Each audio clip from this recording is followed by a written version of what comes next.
Nasaan ang mga taga-suporta ni candidate number 1? Ayan. Baka gusto mong batiin ang mga taga-suporta ko. Alright. Question number 9. Here we go. Inhale. Okay, do not exhale. Okay. We're going to see the question on the screen. What is the most important lesson you've learned in life? Ano ang pinakamahalagang aral na natutunan mo sa buhay? Maraming salamat po sa magandang katanungan. Para sa akin, ang mahalagang aral na natutunan ko sa aking buhay ay ang pag-aaral at kahirapan. Pero sa kabila ng lahat, kailangan kong ipagpatuloy ang lahat. And I thank you! Ang galing! Sumigaw! Let's welcome candidate number 2! Ayan. Kaka-recess lamang ni candidate number 2. Ayan. Kamusta ang pakiramdam ni number 2? Okay na okay. Bumunot na tayo ng numero. Kinakabahan na ang kandidato. Katanungan number 11. What advice would you give to someone struggling with self-esteem? Ano ang iyong maibibigay na Ano ang maibibigay mong payo sa isang tao na nahihirapan sa kanyang pagtingin sa sarili? I would advise them to stay focused on their strength, practice self-compassion, and surround themselves with the positive influences. Remember, self-worth is not defined by others' opinion, but by embracing who you are. Ayan! Sabay-sabay na lang yan. Let's check another candidate number 3. Ayan. Nasaan ang mga taga-cheer number 3? Ready? Ano mga nire-represent na natin ako? Ayan. Saan po si number 2? Sa inyong po. Okay, ayan po. Saan lang? Okay. Ayan. Ang nabunot niya number, bago ang 11 ay number. Right, samahan ang audience. Number 10, question. How do you stay confident in challenging situation? Paano mo pinapanatiling matatag ang iyong kumpiyansa sa mga mahihirap na sitwasyon? Kasayon. Kasayon sa question. Maraming salamat po sa inyong magandang galawan. Para sa akin lang po. Off.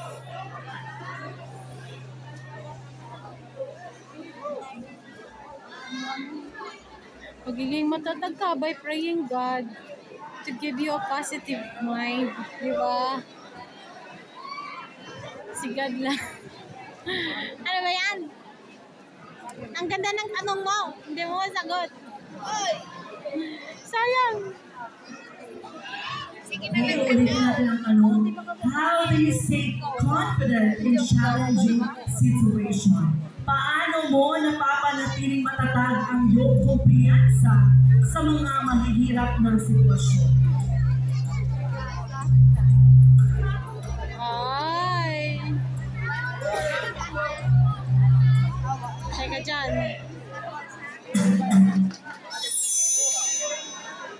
Alright, that ends your time. Thank you so much. Pwede tayo mag-read. Ayan. Dali na natin next candidate number 4. Halika na. Nasaan ang taga-support ni number 4?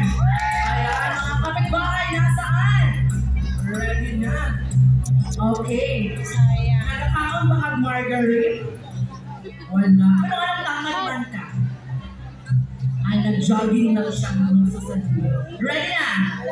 Okay, go. Pick your question. Okay. Ang kanyang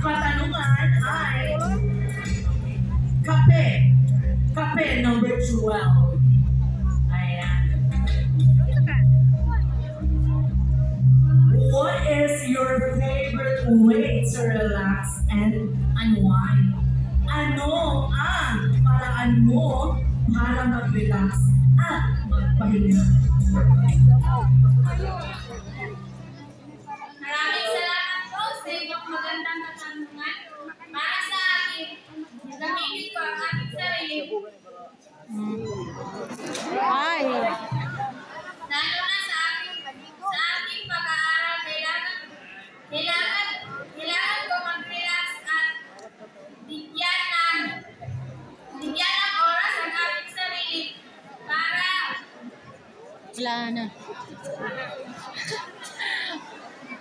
Ang tanong kasi, paano mo ipaparelax? Ibig sabihin, like, gusto mo mag-travel, o gusto mo... Bayan! Ang layo na ng sagot niya.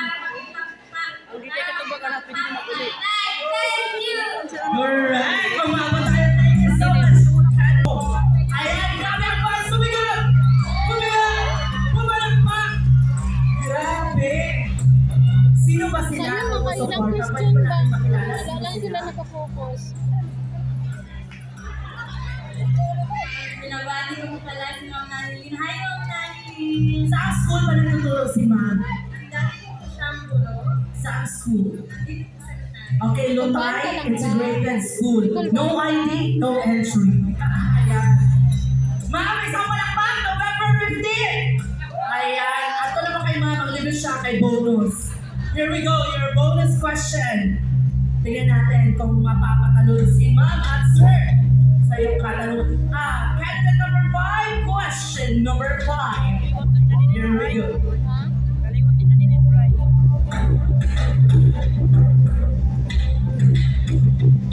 How do you handle criticism? Paano mo hinaharap ang mga kritisismo? Hinaharap ko ang kritisismo bilang isang oportunidad na mag-grow o mag-improve. Pinapakinggan ang kanilang sinasabi at sinusuri kung ito ba'y nakakabuti sa akin at natututo mula rito. Dahil dito, natuto ako maging isang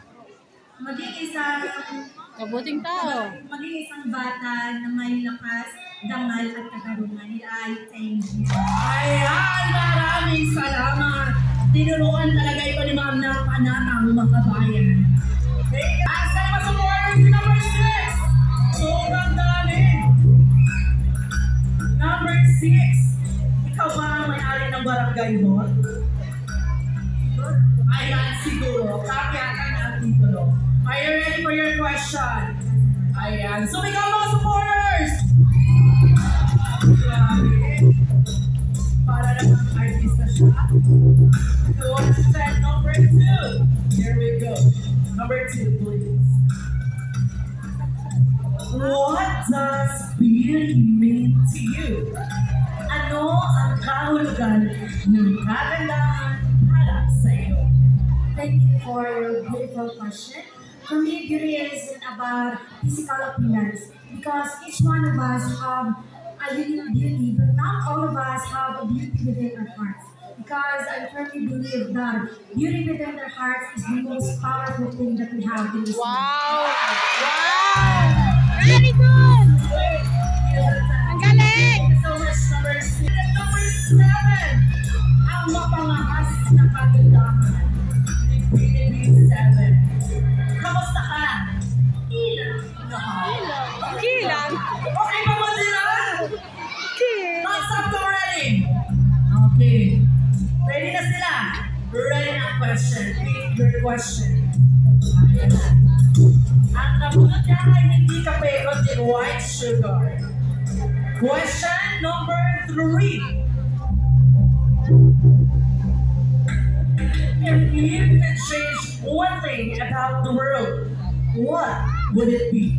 Kung may isang bagay na maaari mong baguhin sa mundo, ano iyon? If I would use change Hop.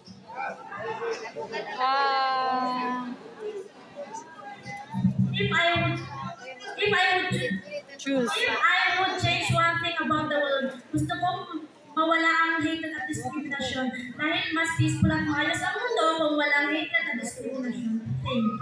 Wow, very good. Palakpakan natin. Okay, let's go from candidate number 8. I will not change. I will keep the change. Candidate number 8. Number 8. Okay. Mayaman na supporters si number 8. May patartunin. Birthday mo ba? Okay, ready sa birthday mo patartunin. Ready? Here we go. Pick your white sugar. Another white sugar. Wow. Question number 8. Here we go. How would you use your title to make a difference in your community? Paano mo gagamitin ang iyong titulo upang makagawa ng pagbabago sa iyong komunidad? Maraming salamat po sa inyong magandang katanungan. Ang para po sa akin, gagamitin ko po ang aking titulo upang hikayatin ang aking kapwa-kabataan na huwag po nilang isubo ang kanilang pangarap sa buhay. Dahil alam ko po, lahat ng tao may kanya-kanyang mga Pangarap. may kanya-kanyang purpose upang matapos ang kanilang mga pangarap sa buhay. And I thank you. Wow, thank you so much. She's been waiting this moment all along. This is your moment to take up the spotlight. Candidate number 9. Grabe, hindi na birthday pa si Tibuna ni number 9. How are you? Okay lang? Single pa ba si number 9? Allah! Single? Nasa ang mama? Nasa ang parent ni number 9? Nasa ang ginigala namin? Kaya pala pangalan ng mga parents ni number 9. Ayan. Please, choose your creamer. Creamer na tayo. Wow! Binaliktad ang 9 numero sa is. Question number 6. Screen. Ano lang, magandang human. Why did you decide to join this passion? Bakit ka sumali sa patimpala na ito? Thank you for that wonderful question. I decided to join this kind of pageant to motivate and encourage the other youth, my fellow youth rather, because there's a lot of youth that lack of confidence. They are afraid of showing their own skills and talents because of discrimination. Anong year And na yan? I will use myself to prove them that everyone have an opportunity to Two? Alright, Ay, sayang! naitawid ni